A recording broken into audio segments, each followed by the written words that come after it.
Hello, അപ്പം ഇന്നത്തെ നമ്മുടെ വീഡിയോ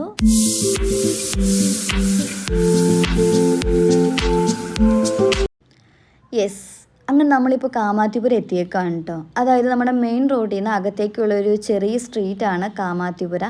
ചെറുതെന്ന് പറയാൻ പറ്റില്ല, അത്യാവശ്യം ഒരു വലിയ സ്ട്രീറ്റ് തന്നെ പറയേണ്ടി വരും. കാമാത്തിപുരം എന്ന് കേൾക്കുമ്പോൾ തന്നെ ഏതൊരാളും നെറ്റി ഒന്ന് പതുക്കെ ഒന്ന് ചുളിക്കും. അതിൻ്റെ കാരണം ഞാൻ പറയാതെ തന്നെ നിങ്ങൾക്ക് അറിയാവുന്നതാണല്ലോ. ഞാനും നിങ്ങൾ ഈ പറയുന്ന മൈൻഡ് സെറ്റിൽ തന്നെയാണ് കേട്ടോ അകത്തേക്ക് കയറിയത്. പക്ഷെ അവിടെ ഞാൻ കണ്ട കാഴ്ചകളൊക്കെ ഭയങ്കര ഡിഫറെൻ്റ് ആയിരുന്നു. അതായത് നമ്മളിപ്പോൾ ഫിലിംസിൽ കാണുന്ന കാമാത്തിപുരം എന്ന സ്ട്രീറ്റ്, അതല്ലെങ്കിൽ നമ്മൾ കേട്ടറിഞ്ഞിട്ടുള്ള കാമാത്തിപുരം എന്ന സ്ട്രീറ്റൊക്കെ കുറച്ച് ഭയാനകപ്പെടുത്തുന്ന ഒരു അറ്റ്മോസ്ഫിയർ നിറഞ്ഞിട്ടുള്ള ഒരു ഏരിയ ആണ്.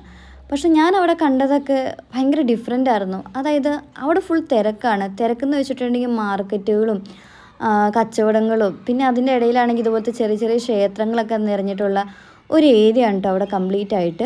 നിങ്ങൾ ഈ കാണുന്ന തിക്കും തിരക്കും തന്നെ ഇവിടെ മെയിനായിട്ട് പർച്ചേസിങ്ങിന് വേണ്ടിയിട്ടാണ് കേട്ടോ. അതായത് അത്യാവശ്യം നല്ല രീതിയിൽ ബാർഗെയിൻ ചെയ്ത് നല്ല വിലക്കുറവിൽ നമുക്ക് ഇവിടുന്ന് സാധനങ്ങൾ മേടിക്കാനായിട്ട് പറ്റും.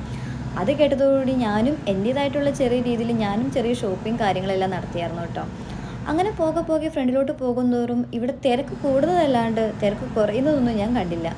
ഇനി കാമാത്തിപുരം എന്ന് കേൾക്കുമ്പോൾ പേടിക്കേണ്ടതായിട്ടോ അതല്ലെങ്കിൽ നെറ്റി ചുളുക്കേണ്ടതായിട്ടോ ഇല്ല കേട്ടോ. സാധാരണ ഒരു സ്ട്രീറ്റ് എന്ന രീതി തന്നെയാണ് എനിക്ക് അവിടെ ഫീൽ ചെയ്തത്. അങ്ങനെ ഞാൻ മുന്നോട്ട് പോയപ്പോഴാണ് കേട്ടോ കാമാത്തിപുരയിലെ റെഡ് സ്ട്രീറ്റ് എന്ന സ്ട്രീറ്റിലേക്ക് ഞാൻ എത്തുന്നത്. റെഡ് സ്ട്രീറ്റ് എന്ന് കേൾക്കുമ്പോൾ തന്നെ നിങ്ങൾക്ക് എല്ലാവർക്കും അറിയാം, ലൈംഗിക തൊഴിലാളികളുടെ ആ ഒരു ഏരിയയിലേക്ക് ഞാൻ എൻ്റർ ചെയ്യുന്നത്. ശരിക്കും റെഡ് സ്ട്രീറ്റ് എന്ന് പറയുന്നത് നമുക്ക് സ്വാതന്ത്ര്യം കിട്ടുന്നതിന് മുന്നേ തന്നെയുള്ള ഒരു ഏരിയ തന്നെയാണ് കേട്ടോ. അതായത് ബ്രിട്ടീഷുകാർക്ക് വേണ്ടിയിട്ട് യൂറോപ്പിൽ നിന്നും ജപ്പാനിൽ നിന്നും എത്തിയ ആൾക്കാരാണ് ഇവിടെ ഈ ഒരു തൊഴിൽ ചെയ്ത് ജീവിച്ചുകൊണ്ടിരുന്നത്. പിന്നീട് സ്വാതന്ത്ര്യം ലഭിച്ചപ്പോഴാണെങ്കിലും സ്ത്രീകൾ ഈ ഒരു തൊഴിൽ തന്നെ കണ്ടിന്യൂ ചെയ്യുമായിരുന്നു കേട്ടോ. ഇതെനിക്ക് കറക്റ്റായിട്ടുള്ള ഇൻഫർമേഷൻ ആണോ എന്ന് എനിക്കറിയില്ല. ഞാൻ ജസ്റ്റ് ഗൂഗിളിൽ എവിടെയോ വായിച്ച കാര്യങ്ങളാണ് കേട്ടോ ഞാൻ നിങ്ങളോട് ഷെയർ ചെയ്യുന്നത്. ആ ഒരു സ്ട്രീറ്റിലേക്ക് എൻ്റർ ചെയ്തപ്പോൾ എനിക്ക് ഉള്ളിൽ ചെറിയ പേടി കാര്യങ്ങളൊക്കെ തോന്നിയിട്ടോ. പേടി എനിക്ക് വേറൊന്നിനും അറിഞ്ഞില്ല. എനിക്ക് അവരുടെ വീഡിയോ എടുക്കാൻ എനിക്ക് ഒട്ടും കംഫർട്ടബിൾ അല്ലായിരുന്നു. എന്തോ എനിക്കറിയത്തില്ല. നിങ്ങൾക്ക് ഈ വീഡിയോയിൽ നോക്കുമ്പോൾ തന്നെ കാണാൻ പറ്റും. ആ ഒരു ടൈം ആയപ്പോഴേക്കും റോഡിൻ്റെ രണ്ട് സൈഡിലായിട്ട് ആൾക്കാർ, ഈ ഒരു തൊഴിൽ ചെയ്ത് ജീവിക്കുന്ന ആൾക്കാർ ഇറങ്ങി നിൽക്കുന്നതും ആളുകൾ അവരെ അപ്രോച്ച് ചെയ്യുന്നതും ആൾക്കാരെ അപ്രോച്ച് ചെയ്യുന്ന രീതിയൊക്കെ നിങ്ങൾക്ക് സൂക്ഷിച്ച് നോക്കിയാൽ തന്നെ നിങ്ങൾക്ക് കാണാനായിട്ട് പറ്റും. പിന്നെ ഇവർക്ക് വേണ്ടിയിട്ട് ഒരു ഇടനിലക്കാരൻ അതല്ലെങ്കിൽ ഒരു ബ്രോക്കർ അവിടെ ഉണ്ടെന്ന് എനിക്ക് മനസ്സിലായി. പിന്നെ അതുപോലെ തന്നെ അവിടെയും ബാർഗെയിനിങ് കാര്യങ്ങളൊക്കെ നടക്കുന്നുണ്ടെന്ന് എനിക്ക് അവരുടെ സംസാരത്തിൽ തന്നെ എനിക്ക് ക്ലിയർ ആയിട്ട് മനസ്സിലാക്കാൻ പറ്റിയായിരുന്നു കേട്ടോ. അങ്ങനെ ഫ്രണ്ടിലോട്ട് പോകെ ഈ ഒരു കാഴ്ചകൾ തന്നെയാണ് കേട്ടോ ഞാൻ വീണ്ടും വീണ്ടും കാണുന്നത്.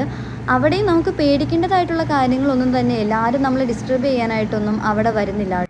പിന്നീട് എനിക്ക് മനസ്സിലായ കാര്യമാണ് കേട്ടോ. അതായത് നിങ്ങൾക്ക് ഈ വീഡിയോയിൽ തന്നെ കാണാനായിട്ട് പറ്റും, ആ സ്ട്രീറ്റിൻ്റെ രണ്ട് സൈഡിലായിട്ട് ഓരോരോ ചെറിയ ചെറിയ ഷോപ്പുകളുണ്ട്. ഈ ഷോപ്പിൻ്റെ മുകളിലത്തെ ഫ്ലോറിലാണ് ഇവർ ഈ തൊഴിൽ ചെയ്ത് ജീവിക്കുന്നത്. കാമാത്തിപുര എന്ന ആ ഒരു ഏരിയയിലെ ചെറിയൊരു സ്ട്രീറ്റാണ് നിങ്ങളിപ്പോൾ കണ്ടുകൊണ്ടിരിക്കുന്ന ഈ റെഡ് സ്ട്രീറ്റ് എന്ന് പറയും. ഇതാണ് കേട്ടോ നമ്മുടെ മെയിൻ റോഡ്. ഈ മെയിൻ റോഡിൻ്റെ അകത്തായിട്ടാണ് റെഡ് സ്ട്രീറ്റ് ഉൾപ്പെട്ടിട്ടുള്ള കാമാത്തിപുര എന്ന ആ ഒരു സ്ട്രീറ്റ് ഉള്ളത്. കാമാത്തിപുരയിലേക്ക് ഞാൻ എത്തുന്നതിന് മുന്നേ എനിക്ക് ചെറിയ പേടിയും ടെൻഷനൊക്കെ ഉണ്ടായിരുന്നു കേട്ടോ. പക്ഷെ ഞാൻ അവിടെ എത്തിയതിന് ശേഷം അവിടെ നിന്ന് ഇറങ്ങിയപ്പോഴും എനിക്ക് ആ പേടിയും ടെൻഷനും ഒന്നും തന്നെ ഉണ്ടായില്ലായിരുന്നു. കാരണം അവിടെ ഞാൻ കണ്ട കാഴ്ചകളൊക്കെ ഡിഫറെൻ്റ് തന്നെയായിരുന്നു. നമ്മൾ കേട്ടറിഞ്ഞ വ്യൂ കാര്യങ്ങളൊന്നും തന്നെ അല്ലായിരുന്നു കേട്ടോ എനിക്ക് അവിടെ നിന്ന് കിട്ടിയത്. പിന്നെ പോകുന്നതിന് മുന്നേ തന്നെ വീണ്ടും ചെറിയ ഷോപ്പിംഗ് നടത്തിയാലെന്ന് വിചാരിച്ച് ഞാൻ അകത്തേക്ക് എൻ്റർ ചെയ്തു. എന്തൊക്കെയോ സാധനങ്ങൾ പർച്ചേസ് ചെയ്യണം എന്ന രീതി തന്നെയാണ് കേട്ടോ ഞാൻ അകത്തേക്ക് വീണ്ടും എൻ്റർ ചെയ്തത്. പക്ഷെ പോകെ അവിടെ തിരക്ക് കൂടാൻ തുടങ്ങിയത് കണ്ടതോടുകൂടി ഞാൻ എൻ്റെ പർച്ചേസിങ് കാര്യങ്ങളൊക്കെ പകുതിക്ക് വെച്ച് എന്നെ സ്റ്റോപ്പ് ചെയ്ത് ഞാൻ പുറത്തേക്ക് ഇറങ്ങി കേട്ടോ. അങ്ങനെ നമ്മൾ നമ്മുടെ വണ്ടിയുടെ അടുത്ത് എത്തി. നമ്മൾ അവിടെ നിന്ന് യാത്ര തിരിച്ചു. അപ്പോൾ ഇന്നത്തെ വീഡിയോ അത്രേ ഉള്ളൂ. ബൈ.